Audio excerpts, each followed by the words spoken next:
warahmatullahi wabarakatuh. Innal hamdalillah wassalatu wassalamu ala Rasulillah wa ala alihi wa sahbihi wa mawalah. Wala haula wala quwwata illa billah. Asyhadu an la ilaha illallah wahdahu la syarika lah wa asyhadu anna Muhammadan abduhu wa rasuluh la nabiyya ba'dah. Qala Allah Ta'ala fi kitabihil karim, a'udzu billahi minasyaitonir rajim. Wa ista'adzana rabbukum la in syakartum la azidannakum wa la in kafartum in 'adzabi lasyadid. Alhamdulillah rabbil alamin. Bapak Ibu jamaah Isya yang dirahmati Allah, sehat-sehat semua Bapak Ibu? Alhamdulillah. Niki kita bersyukur Bapak Ibu masih diberi nikmat oleh Allah bisa melaksanakan sampai tadi hari ke-20. Sekarang masuk malam ke-21. Tidak terasa tuh Bapak Ibu. Kenapa terasa?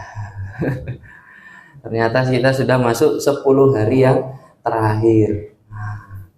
Mudah-mudahan amal ibadah kita 20 hari yang kemarin diterima oleh Allah semuanya. Amin. Amin. Salat dan salam semoga tercurah kepada junjungan kita Nabi besar Muhammad SAW serta keluarga, para sahabat, dan mudah-mudahan kita besok di hari akhir termasuk dalam golongan orang-orang yang berhak mendapatkan syafaat beliau. Oke Bapak Ibu, nun sewu, ini mau tanya, di sini adakah Bapak Ibu yang tidak punya masalah? Tidak ada. Oh, punya masalah semua. Wah, ini berarti jamaah bermasalah gini. Waduh, wah. Berarti sama-sama kita, sama-sama jamaah bermasalah ya. Maksudnya kita semua dalam hidup pasti punya masalah. Besar kecilnya tergantung tiap orang. Ada orang yang menganggap masalah segini itu masalah besar, tapi bagi orang lain hanya masalah kecil. Ada orang yang menganggap punya utang 500.000 itu udah besar, mumet. Begitu lihat para pengusaha besar utangnya sampai miliaran angkanya tidak kebayang berapa gini Bu. Nih Bapak Ibu, ya kita itu dalam hidup pasti punya masalah. Kalau dalam hidup sudah tidak punya masalah berarti sudah tidak hidup. Nanti masalahnya berganti, masalah alam kubur. Nah, itu lebih repot Bapak Ibu. Karena kalau masalah dalam hidup itu selama masih hidup masih bisa diperbaiki, tapi kalau sudah masuk alam kubur sudah tidak bisa ngapa-ngapain. Nah ini Bapak Ibu ada satu hadis riwayat Muslim khusus untuk orang-orang yang ingin mendapatkan bantuan Allah, ingin masalahnya dibantu oleh Allah. Nah gini kita ini Bapak Ibu orang-orang bermasalah gitu. Nah, hadisnya dari Abu Hurairah radhiyallahu anhu, man nafasa an mu'minin, siapa yang membantu melepaskan dari seorang mukmin kurbatan min kurabid dunia, kesulitan-kesulitan di antara kesulitan dunia. Siapa yang membantu seorang mukmin melepaskan dia dari kesulitan dia di dunia, nafasallahu anhu kurbatan min kurabi yaumil qiyamah, Allah akan lepaskan dia dari kesulitan di hari kiamat. Siapa yang membantu seorang mukmin untuk lepas dari kesulitannya di dunia, maka Allah akan membantu melepaskan dia dari kesulitan di hari kiamat. Di hari kiamat niku Bapak Ibu, kita tidak bisa membayangkan. Yang jelas di hari itu semua orang sibuk memikirkan siapa? Dirinya sendiri. Sibuk mikirkan dirinya sendiri. Suami nggak mikirkan istri, istri nggak mikirkan suami. Ya kadang-kadang di dunia juga malah nggak mikirkan itu, Orang tua tidak akan mikirkan anaknya, anak tidak akan mikirkan orang tuanya. Bahkan yang di dunia katanya cinta sehidup semati, nek manggil pakai ai beb. Ai beb niku napa Bapak Ibu? Ayam dan bebek. Ada lagi panggilan romantis, darling, darling. Alah, darling nek wis modar ora eling. Di dunia romantisnya kayak gitu, tapi nanti di akhirat mikirkan diri sendiri semua. Hanya satu orang nanti di hari kiamat itu yang memikirkan orang lain. Beliau adalah bagian dari Rasulullah Shallallahu Alaihi Wasallam. Yang lain sibuk mikirkan diri sendiri, beliau sibuk kesana kemari mencari umatnya. Ya kita ini Bapak Ibu, yang ibadahnya pas-pasan ini, Rasulullah nanti akan mencari kita.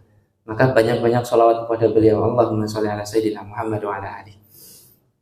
Nah ini Bapak Ibu, siapa yang semasa hidupnya suka membantu orang beriman untuk melepaskan dari kesulitannya di dunia, maka besok di hari kiamat Allah akan membantu dia lepas dari kesulitan di hari kiamat. Maka Bapak Ibu monggo dicari, adakah orang sekitar kita yang susah butuh bantuan, sekecil apapun tidak apa-apa. Dengan harapan, ya Allah saya bantu, mudah-mudahan kelak Engkau membantuku di hari kiamat. Jadi jangan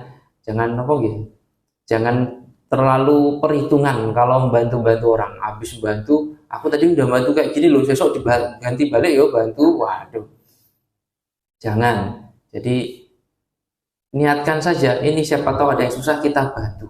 Nah, itu Bapak Ibu.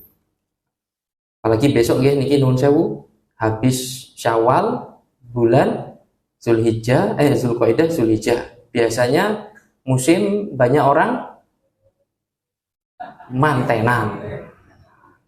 mantenan mulai nyumbang antar sana antar sini. Tolong kalau ada yang sudah nyumbang, ada yang enggak nyumbang, jangan disengiti. Wah kayak orang nyumbang rasa takei, jangan. Bantu semua, kasih semua, niat kita membantu orang. Jangan berharap, wah dia dulu pas aku acara nggak ikut nyumbang, sekarang aku nyumbang siti wailah. Wah, jangan. Ingat niat kita bantu orang lain lillahi ta'ala, mudah-mudahan kelak Allah yang membantu kita. Sambungannya Bapak Ibu, wa man yassaru ala mu'sirin, siapa yang memudahkan orang yang sedang kesusahan, yassarallahu alaihi fid dunya wal akhirah, Allah akan mudahkan dia di dunia dan di akhirat. Rumus mudah di dunia dan di akhirat ternyata adalah mudahkan orang lain yang sedang kesusahan. Kalau di sini ada yang mengatakan konteksnya orang yang sedang berhutang, tidak bisa bayar, dibantu. Tapi juga untuk lebih luas, orang yang sedang mengalami kesulitan apapun, kita berusaha membantu sebisa kita. Mudah-mudahan dengan itu Allah membantu kita di dunia dan di akhirat.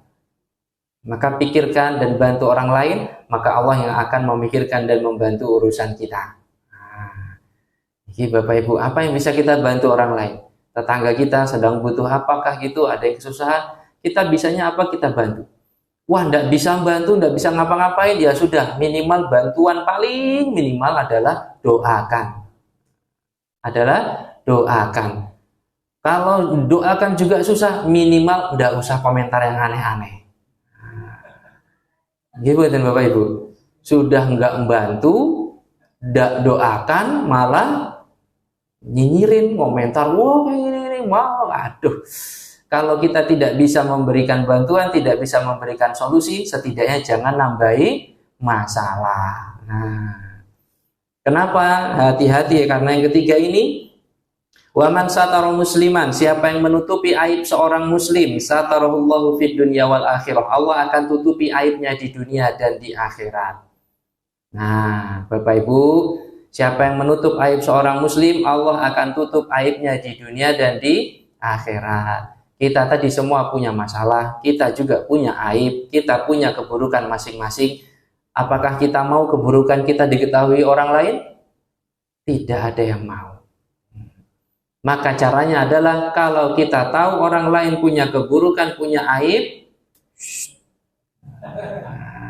tidak usah disebar-sebar. Jangan pakai alasan aku nggak jelek-jelekkan loh, cuma itu loh. Sama saja.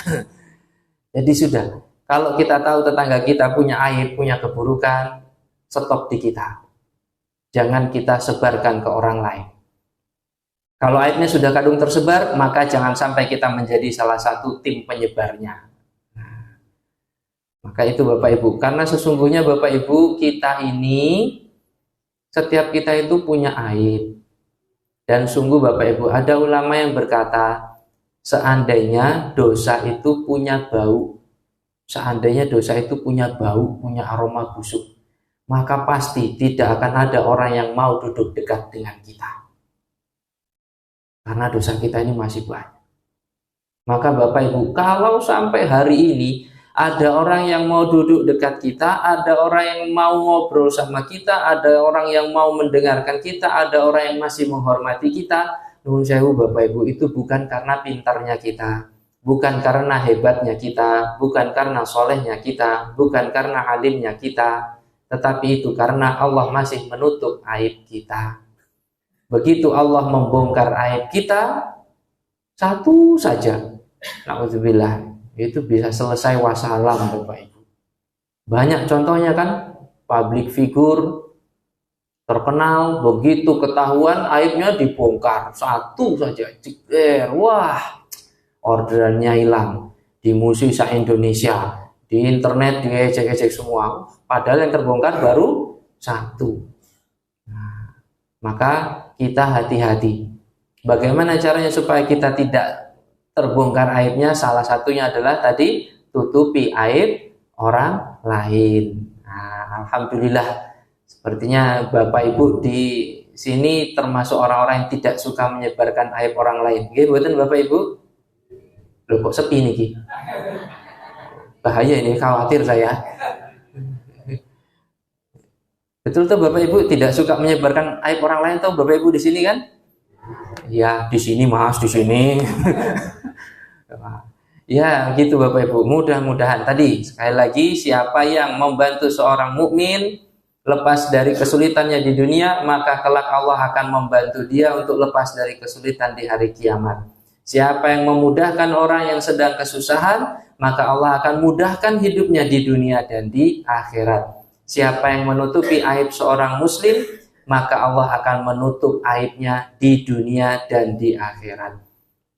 Mudah-mudahan kita termasuk orang-orang yang ringan menolong orang lain, orang yang mampu menjaga, menutup rapat aib orang lain yang kita ketahui, dan mudah-mudahan dengan itu Allah berikan banyak kemudahan dalam hidup kita, Allah mudahkan urusan kita, Allah bantu kita di hari kiamat, dan mudah-mudahan Allah tetap menjaga menutup aib kita semua. Amin. Allahumma amin. Ya, demikian yang bisa saya sampaikan. Ada yang mau ditanyakan? Tidak ada. Terima kasih. Alhamdulillah. Kita tutup. Alhamdulillahirabbil alamin. Subhanakallahumma rabbana wa bihamdika asyhadu an la ilaha illa anta astaghfiruka wa atubu ilaik. Wassalamualaikum warahmatullahi wabarakatuh.